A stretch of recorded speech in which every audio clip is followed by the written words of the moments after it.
Praise the Lord. Jesus in me ministry சார்பாக உங்களை வாழ்த்தி வரவேற்கிறேன். இந்த இயேசு கிறிஸ்துவின் 40 நாள் முழங்கால் ஜெபத்தில் இன்றைக்கு 15வது நாள் தேவன் என்று உங்களோடு பேசுகிறதான வார்த்தை 1 கொரிந்தியர் 13ஆம் அதிகாரம் 10வது வசனம்.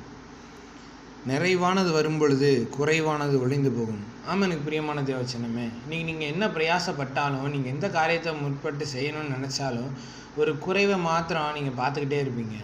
அது நிறைவு பெற மாட்டேங்குது, முழுமை அடைய மாட்டேங்குதுன்னு சொன்னான்.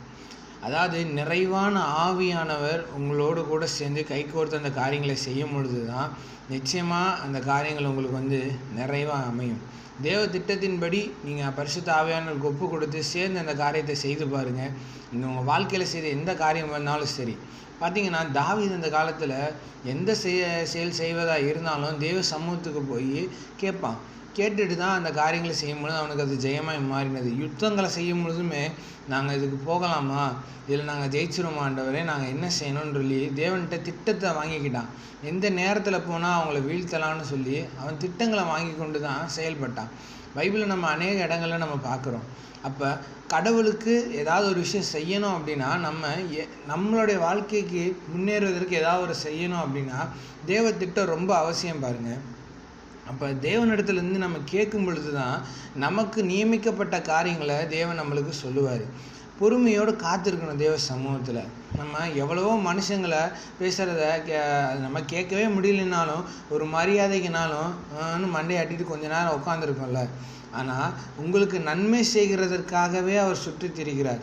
அப்போது உங்களுக்கு நன்மை செய்யணும், நீங்கள் நல்லா இருக்கணும் அப்படின்றதுக்காண்டி தான் ஆவியானவர் உங்கள் பக்கமாய் நிற்கிறாரு. அப்போ உங்களுடைய காரியங்களை நீங்கள் கேட்டு தெரிஞ்சுக்கிறதுக்கு கொஞ்ச நேரம் தேவ சமூகத்தில் காத்திருக்கிறதுல தப்பே இல்லை. நீங்கள் எதிர்பார்க்கிற முடிவு வரணும்னு பார்க்காதீங்க.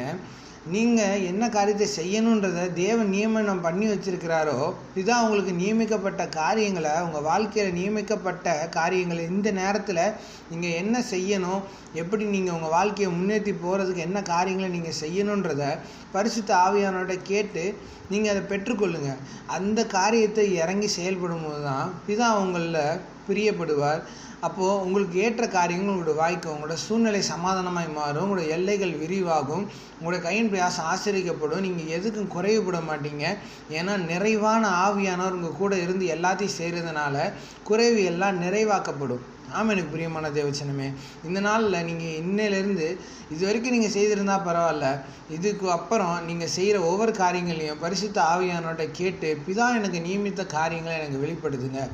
பரிசுத்த ஆவியானவர் என்னோடு கூட சேர்ந்து நீங்களும் வாங்க, அந்த காரியத்தை நேர்த்தியாக செய்து முடிக்க பிதாவின் நாமத்தை மகிமைப்படுத்தன்னு சொல்லி நம்ம ஜெபிக்கும் போது ஆண்டவர் உங்களுக்கு உங்கள் வாழ்க்கையில் வச்சுருக்க நன்மையான காரியங்களை உங்களுக்கு வெளிப்படுத்தி அந்த காரியங்களை உங்களுக்கு வாய்க்கவும் செய்வார். ஆமென். நாம் ஜெபிப்போம்மா. அன்பின் பரலோக தகப்பனை இந்த நல்ல வேலையை நன்றி செலுத்துக்கிறோம்ப்பா.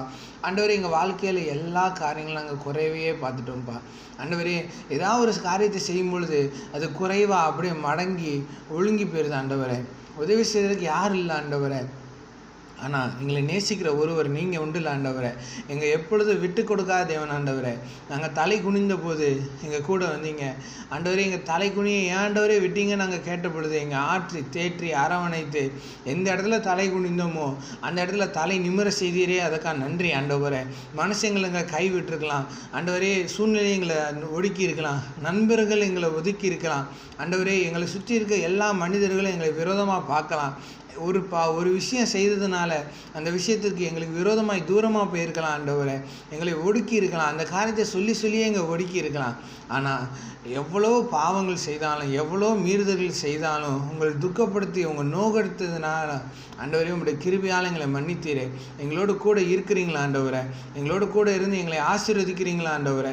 இயேசுவின் நாமத்தினால இந்த ஜெபத்தை கேட்குற ஒவ்வொருத்தரோட வாழ்க்கையிலையும் இப்படிப்பட்ட தனிமையான ஒரு அனுபவம், தனிமைப்படுத்தப்பட்ட ஒரு அனுபவத்தில் இருக்கிற நபர்களாக இருக்கலாம்.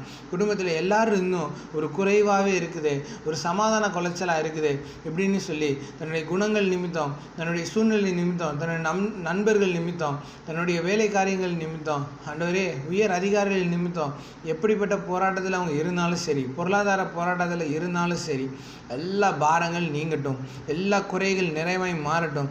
ஏன்னா ஆவியானவருக்கு இவங்க இடம் கொடுக்குறாங்கப்பா.